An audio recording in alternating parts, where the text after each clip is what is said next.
বাংলাদেশের স্বাধীনতা দিবস উপলক্ষে আমাদের স্বাধীনতা এবং সার্বভৌমত্বকামী কোটি কোটি মানুষকে সশ্রদ্ধ অভিবাদন জানিয়ে আজকের এপিসোড শুরু করছি। আমাদের এই দীর্ঘ লড়াইয়ে অগন্তি শহীদের স্মৃতির প্রতি শ্রদ্ধা জানাচ্ছি। এই এপিসোড উৎসর্গ করা হলো স্বাধীনতার ঘোষক বীর মুক্তিযোদ্ধা জিয়াউর রহমান বীর উত্তমকে, যিনি শুধু স্বাধীন বাংলাদেশ সৃষ্টির যোদ্ধা নন, যিনি 7ই নভেম্বরের মহাবিপ্লবের মহানায়ক, যেদিন বাংলাদেশের স্বাধীনতার সার্বভৌমত্ব রক্ষা পেয়েছিল। এই প্রসঙ্গে স্মরণ করছি যে বাংলাদেশিরাই পৃথিবীতে একমাত্র জাতি যারা 25 বছরেরও কম সময়ে দুটো স্বাধীন রাষ্ট্রের জন্ম দিয়েছেন।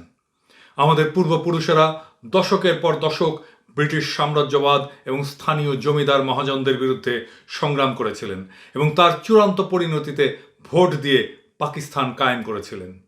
পাকিস্তান প্রতিষ্ঠার প্রস্তাব, যা লাহোর প্রস্তাব হিসেবে খ্যাত, সেটি উত্থাপন করেছিলেন শেরে বাংলা একে ফজলুল হক।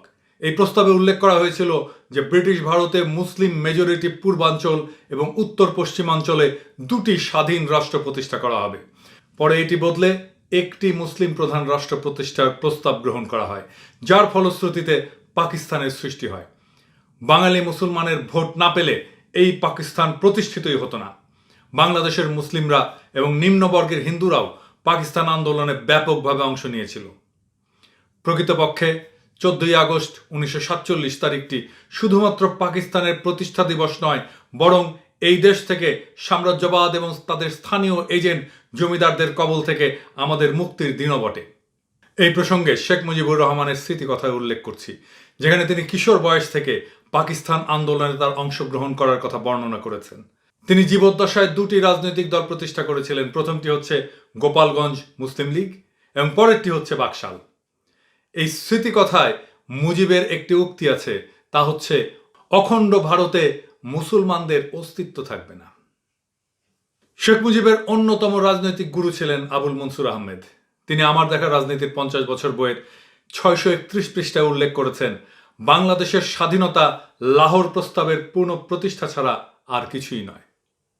আজ ইতিহাসের এই প্রেক্ষাপটটি উল্লেখ করার প্রয়োজন বোধ করছি, এ কারণে যে আমাদের দেশে একটি কুচক্রী মহল সদা সর্বদা একটা ধারণা দেওয়ার চেষ্টা করে যে আমাদের জাতীয় ইতিহাস শুরু হয়েছে 1971 সাল থেকে কিংবা 1952 সালের ভাষা আন্দোলন থেকে। তারা আমাদের পূর্বপুরুষদের এই অঞ্চলের নির্যাতিত বঞ্চিত মানুষদের স্বতন্ত্র আবাসভূমি প্রতিষ্ঠার সুদীর্ঘ সংগ্রামের কথা আমাদের মন থেকে, ইতিহাস থেকে মুছে দিতে চায়। মুসলমান শব্দটা শুনলেই তাদের গাত্রদাহ হয়, কিন্তু বাস্তব হচ্ছে যে আমাদের যে বর্তমান ভূখণ্ড, সেটা কিন্তু সাবেক পূর্ব পাকিস্তানের ভূখণ্ড। একই সীমানা, একই ম্যাপ। 1971 সালের মুক্তিযুদ্ধে আমরা কোনো নতুন ভূখণ্ড প্রতিষ্ঠা করিনি।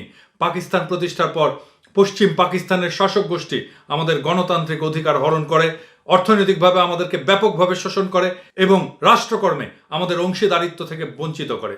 1970 সালের পাকিস্তানের সর্বপ্রথম নির্বাচনে বাঙালিরা শেখ মুজিবের নেতৃত্বে নিরঙ্কুশ সংখ্যাগরিষ্ঠতা অর্জন করলেও পাকিস্তানের সামরিক গোষ্ঠী দেশের শাসনভার আমাদের কাছে অর্পণ করার বদলে 1971 সালের 25শে মার্চ আমাদের উপরে চাপিয়ে দেয় এক নির্মম গণহত্যা। অত্যন্ত দ্রুততার সাথে একটা সফল মুক্তিযুদ্ধ সংগঠিত করে লক্ষ প্রাণের বিনিময়ে আমরা পাকিস্তান থেকে বাংলাদেশকে সফলভাবে বিচ্ছিন্ন করে একটা স্বতন্ত্র রাষ্ট্র প্রতিষ্ঠা করতে সক্ষম হয়েছি। এভাবেই 1947 সালে আমাদের পূর্বপুরুষেরা লাহোর প্রস্তাব বাস্তবায়নে যে কাজটি অসমাপ্ত রেখে গিয়েছিলেন, 1971 সালে আমরা সেটি সমাপ্ত করেছি। তাই বাংলাদেশ কেবল 9 মাসের মুক্তিযুদ্ধের ফল নয়, তা মুসলমান জনগোষ্ঠীর 200 বছরের নিরবিচ্ছিন্ন সংগ্রামের ফল। কেবল তাই নয়, 1000 বছরের বেশি কাল ধরে এই অঞ্চলের মানুষ যে সভ্যতা এবং কৃষ্টির সৃষ্টিশীল উদ্ভব ঘটিয়েছে, স্বাধীন বাংলাদেশ প্রতিষ্ঠার মাধ্যমে আমরা তারই একটি রাষ্ট্র রূপ দিতে পেরেছি। সুতরাং আমাদের মাতৃভূমির ইতিহাস 1000 বছরের ইতিহাস। এই পরিপ্রেক্ষিত আমাদের সবসময় মনে রাখতে হবে 71-এর 25শে মার্চ কি ঘটেছিল।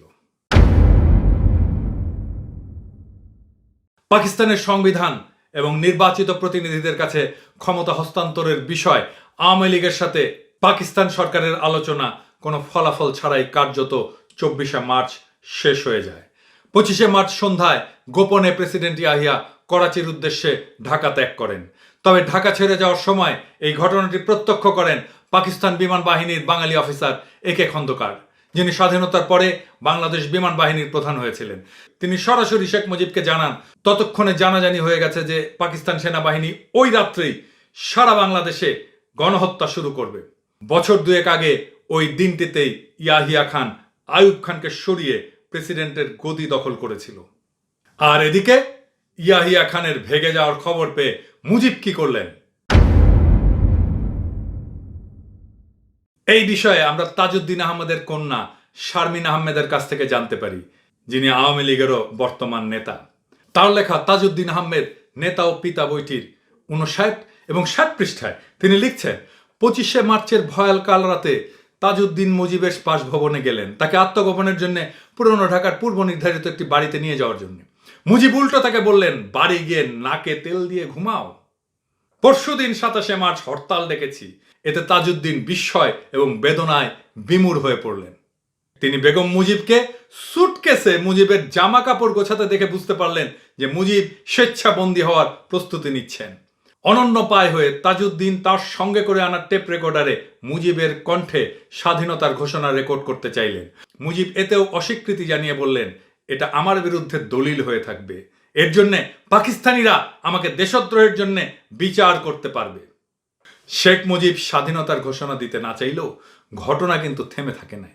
আমাদের মুক্তিযুদ্ধ চলাকালীন ভারতের পূর্বাঞ্চলীয় সেনাবাহিনীর chief of staff general Jacob তার লেখা সারেন্ডার এট ঢাকা বইয়ে 34 এবং 35 পৃষ্ঠায় লিখেছেন, চট্টগ্রামে 8ম ইস্ট বেঙ্গল রেজিমেন্টের second in command major Ziaur Rahman বিদ্রোহ করে ঊর্ধ্বতন অফিসারকে হত্যা করে পুরো রেজিমেন্টের কমান্ড নিজের হাতে নিয়ে 27শে মার্চ রেডিওতে স্বাধীনতার ঘোষণা দেন। জ্যাকব লিখছেন, তার এই ঘোষণা বহু মানুষ শুনেছে এবং মানুষের মুখে মুখে সারা দেশে ছড়িয়েছে। জিয়া চট্টগ্রামে সকল বাঙালি সামরিক এবং আধা সামরিক ফোর্স নিয়ে চট্টগ্রামে পাকিস্তান আর্মিকে রুখে দিয়েছিলেন। পাক বাহিনীর ট্যাঙ্ক, বিমান, আর্টিলারি এবং নেভির গানবোটের অবিরাম আক্রমণের মুখে শেষ পর্যন্ত তিনি পশ্চাৎপসরণে বাধ্য হন। বাংলাদেশে ভারতের প্রথম দূত জে.এন. দীক্ষিত তার বই লিবারেশন অ্যান্ড বিয়ন্ডে 42 পৃষ্ঠায় জানাচ্ছেন যে জিয়া সর্বপ্রথম স্বাধীনতার ঘোষণা দেন এবং সেই সাথে সকল বাঙালি এবং প্যারামিলিটারি সদস্যদের পাকিস্তান হানাদার বাহিনীর বিরুদ্ধে রুখে দাঁড়ানোর আহ্বান জানান। মিস্টার দীক্ষিত আরও জানাচ্ছেন, জিয়াউর রহমানই সর্বপ্রথম পাকিস্তানি সেনাবাহিনীর বাঙালি অফিসার যিনি বাংলাদেশের প্রতি আনুগত্য জ্ঞাপন করেন। এইবার আসুন আমরা বাংলাদেশ রাষ্ট্রের জন্মের সেই মহেন্দ্রক্ষণের জিয়াউর রহমানের কাছ থেকে সেই ঐতিহাসিক ঘোষণাটি সম্পর্কে শুনি। A few days after the army crackdown, Major Zia announced to the world the plight of East Bengal. And once I was told about it, and having known the earlier background that the Pakistanis were out to kill our people, the civilian population and the Bengali army personnel, we had no other way but to take up arms and fight our way out.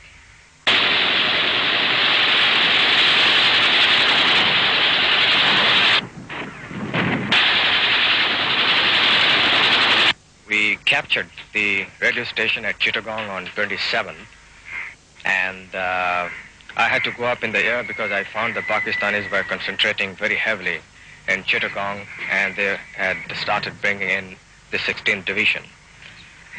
As a last resort, I wanted to tell the world what was happening, and I went up the air in the evening and I made the declaration. Having heard me over the radio, the other regiments of East Bengal Regiment and the East Pakistan Rifle and the police force also, they revolted.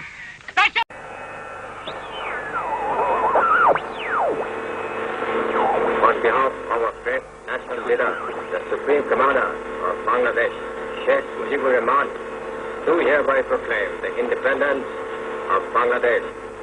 Hasina Ziaur রহমানকে সামান্য major হিসেবে আখ্যায়িত করে তাকে ছোট করার জন্য।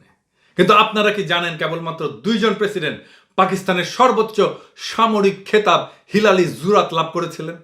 একজন president field marshal Ayub Khan, যিনি কোনো লড়াই না করেই প্রেসিডেন্টের ক্ষমতা বলে এই খেতাবটি বাগিয়েছিলেন।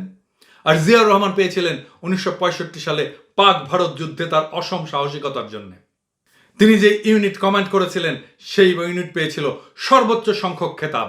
ওই যুদ্ধের এক পর্যায়ে ভারতীয় বাহিনীর হাতে লাহোরের পতন আসন্ন হয়ে পড়ে।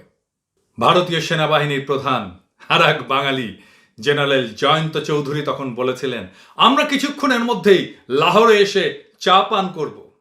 লাহোরকে প্রোটেক্ট করছিল ইস্ট বেঙ্গল রেজিমেন্ট।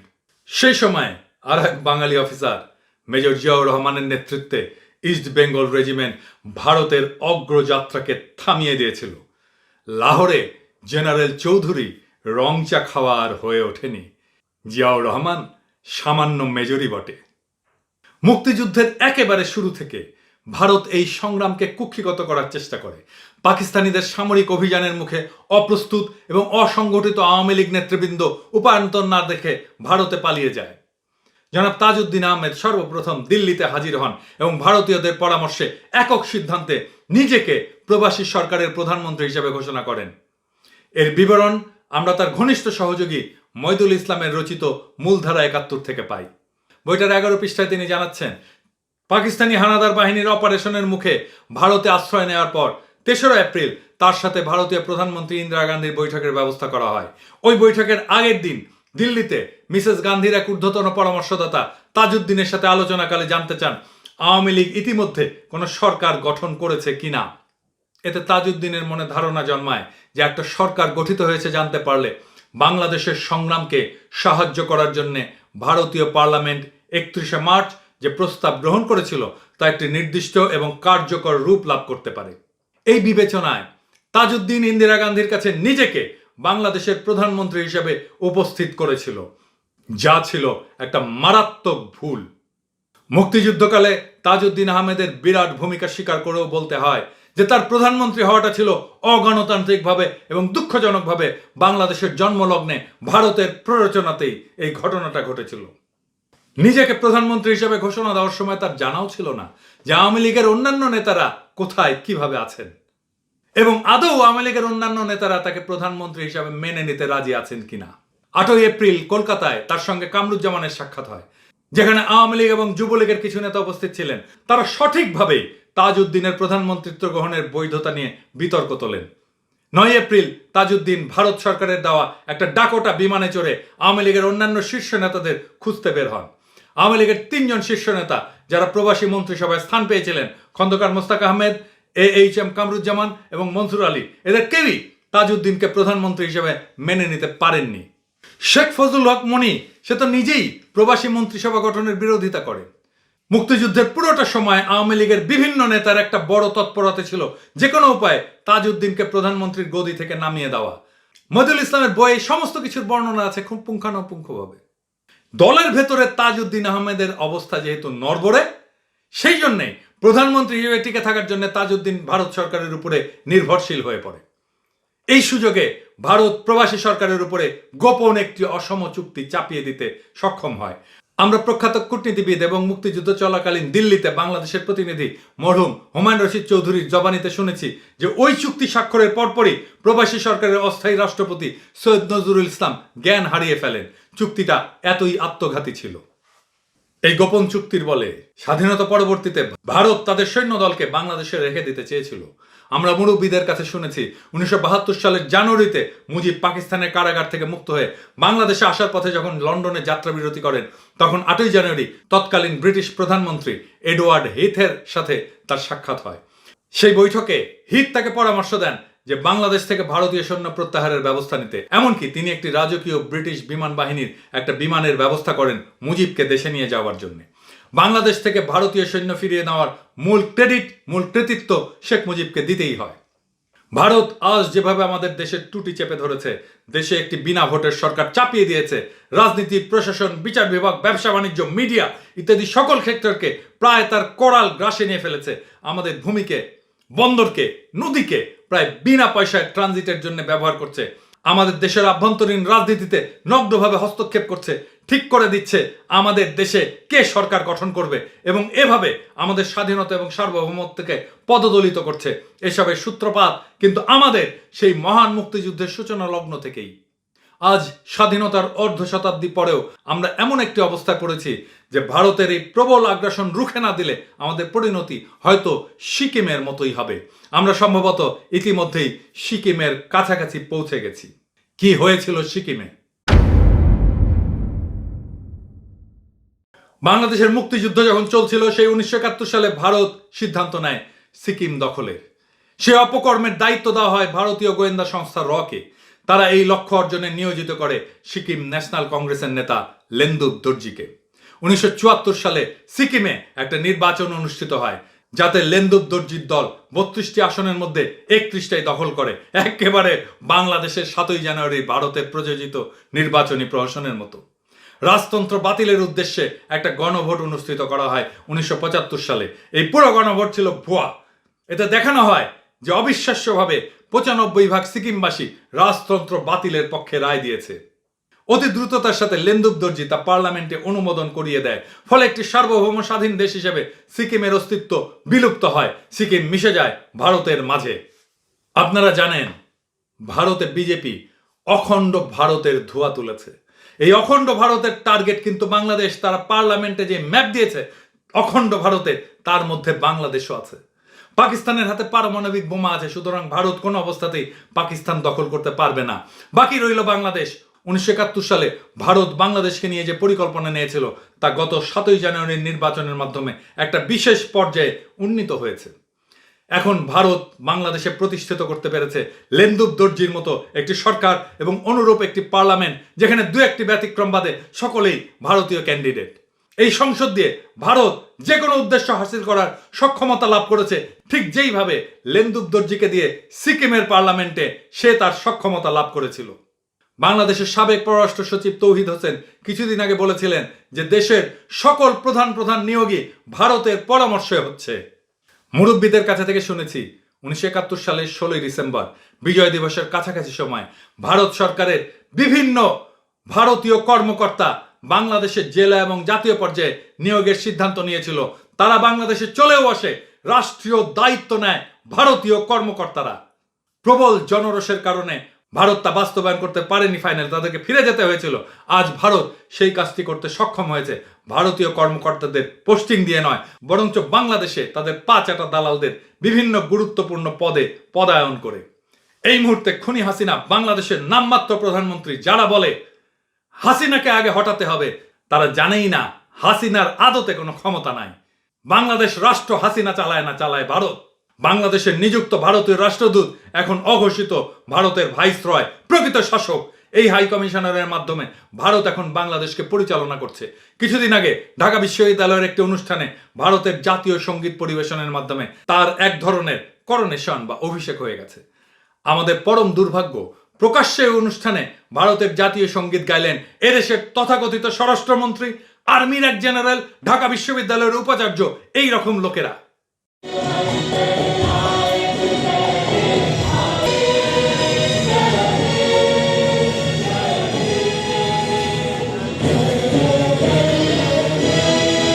আর্মির জেনারেল অন্য দেশের জাতীয় সঙ্গীত গাইতে পারে? 1971-এর বিজয় দিবসের পরে এদেশের মানুষ বিপন্ন বিস্ময় লক্ষ্য করেছিল যে রেডিও টেলিভিশন থেকে আজান দেওয়া বন্ধ হয়ে গেছে, আসসালামু আলাইকুম বলে অনুষ্ঠান শুরুর রীতিও বাতিল হয়ে গেছে, ধর্মীয় অনুষ্ঠানগুলো বাতিল হয়ে গেছে। এবার 7ই জানুয়ারির নির্বাচনী প্রহসনের পর আমরা আবার দেখতে পাচ্ছি সে একই রকম দৃশ্য। বাংলাদেশে ইফতার পার্টির উপরে আক্রমণ হচ্ছে, ইফতারে খেজুরের বদলে বড়ই খাওয়ার পরামর্শ দেওয়া হচ্ছে, সরকারি অনুদানে মসজিদ বানানো বন্ধ করার আহ্বান উঠছে। এসব লক্ষণ দেখে কি আপনি মনে করতে পারেন যে আমরা আর স্বাধীন আছি? আমরা আরো দেখলাম ওবায়দুল কাদের তার প্রকৃত বস ভারতীয় হাইকমিশনের উপস্থিতিতে আমাদের চলমান ভারতীয় পণ্য বর্জনের আন্দোলনের বিরুদ্ধে বিপুল আক্রোশ প্রকাশ করলেন। ইন্ডিয়া আউট বলে আজকে ক্যাম্পেইন চালিয়ে সম্পর্ককে বৈরিতার পর্যায়ে নিয়ে যাওয়া, এটা সমীচীন নয়। শুধু তাই না, তারপরে ক্রমাগত প্রত্যেক দিন সে বলে যাচ্ছে ওবায়দুল কাদের আমাদের বয়কট আন্দোলনের বিরুদ্ধে। এর সাথে যুক্ত হয়েছে হাসান মাহমুদ। আপনি ভারত থেকে আসা পেঁয়াজ খাবেন, আপনার নেত্রী ভারত থেকে আসা শাড়ি পরবেন, আপনাদের নেত্রী যেগুলো গলা ফাটায় তারা আবার ভারতীয় শাড়ি পরবেন, আর আপনি ভারতের পণ্য বর্জনের ডাক দিবেন। এগুলো হিপোক্রেসি ছাড়া অন্য কোনো কিছু না। আসলে আবার ভারতের চিকিৎসা নিতেও যায়। বাংলাদেশের সরকারি মহল এখন শত সহস্র লেন্দুপ দর্জিতে গিজ গিজ করছে। এরা সকলেই এখন এক ইঁদুর দৌড়ের মধ্যে আছে। কি করে তারা প্রমাণ করতে পারবে ভারতের প্রতি তাদের নির্ভেজাল আনুগত্য? এই অবস্থায় আমাদের একমাত্র ভরসা হচ্ছে আমাদের জনগণ, আপনারা। তারাই পারবেন ভারতের এই আগ্রাসন সমূলে উৎপাদন করতে। এটা যে করাই যায় সে রাস্তা তো আমাদের মালদ্বীপ ইতিমধ্যে দেখিয়ে দিয়েছে। আমরা ভারতীয় পণ্য বর্জনের এই আন্দোলনের ব্যাপক বিস্তৃতির মাধ্যমে ভারতকে বার্তা দিচ্ছি যে বাংলাদেশে তোমাদের আগ্রাসন বন্ধ করো, তা না হলে মালদ্বীপের মতো ভারত বাংলাদেশ থেকেও আউট হয়ে যাবে। তাছাড়া এতদিন ধরে ভারত আমাদেরকে তার যে ব্যাকইয়ার্ড হিসেবে ভেবে এসছে, সে অবস্থা কিন্তু এখন আর নাই। সাবধান করে দেই, আরাকান রাজ্যের মাধ্যমে চীনের সীমান্ত কার্যত বাংলাদেশ পর্যন্ত বিস্তৃত হয়ে গেছে। সুতরাং বাংলাদেশে ভারতের একচেটিয়া প্রভাবের দিন শেষ। এদেশে ভারত সিকিমের মতো ওয়াক ওভার পাবে না। আমাদের বীর জনতা তা হতে দেবে না। স্বাধীনতা, সার্বভৌমত্ব এবং জাতীয় মর্যাদা রক্ষার এই নতুন মুক্তিযুদ্ধে বাংলাদেশের 18 কোটি মানুষের মধ্যে যদি একজনও জীবিত থাকে, তার দুটি গর্বিত হাত বাংলাদেশের লাল সবুজের পতাকা অসীম আকাশে উড্ডীন রাখবেই ইনশাল্লাহ।